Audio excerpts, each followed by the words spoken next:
So if there's anything that's a bête noire among Republicans, it's regulation. They hate regulation. Government regulation is a problem, they say. It's job killing. But yet recent experiences in Florida with the collapse of a condo and in Texas with power outages point to the fact that regulation might not be such a bad thing. Let's talk about it in today's video.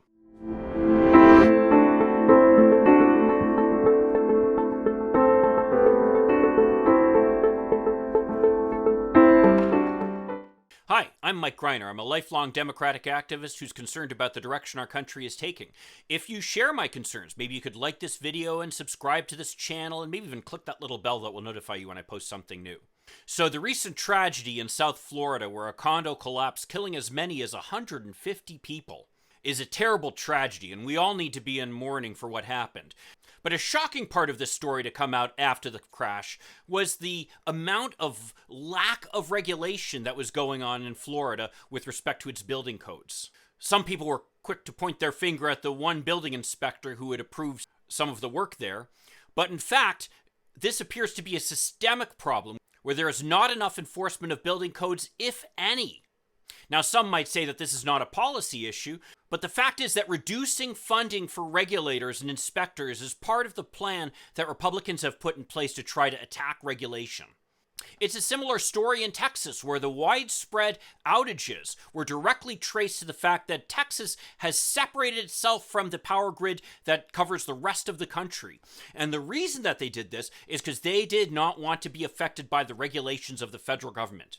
This lack of regulation has allowed a kind of a Wild West to occur in Texas, no pun intended, when it comes to its power grid. Of course, recently we have the power outages that resulted in huge bills for many residents. Aside from a genuine health threat to the safety of Texas residents. But this lack of regulation is also the basis for the rise of Enron in Texas, which, of course, we know what happened to them. So regulation is not necessarily a bad thing. Certainly, there can be excessive regulations in some cases, but all regulation is not bad. In most cases, regulation provides guarantees of health and safety to the people who are using products. And in fact, one commonly stated concern I've heard from people who are concerned about getting the anti-COVID vaccines is that the process of review might have gone too quickly to ensure that they were safe.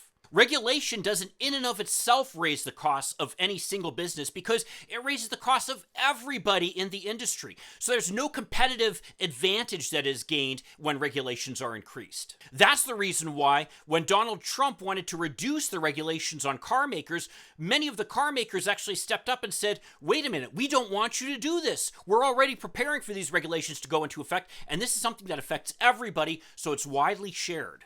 Evidence of the positive impact that regulation can have can be seen in the aviation industry and the experience of Boeing.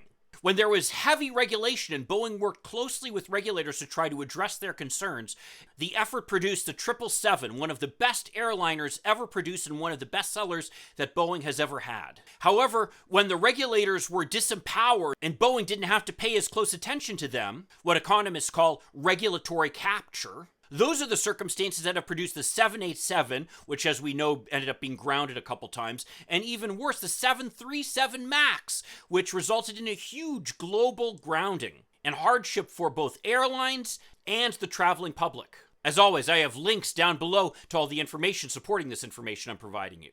So when people point to a place like California or Canada and say, this is what happens when there's too much government involvement in people's lives, what we should do instead is point to the tragedy of the electric grid in Texas or the tragedy of the building collapse in South Florida. Because those are examples of what happens when regulation isn't taken seriously. So if you agree with me or disagree with me, I'd love to hear your comments below. And if you could like this video and subscribe to this channel, that'd be a huge help. I'll see you in the next video, and in the meantime, let's hope for continued progress. Thank you.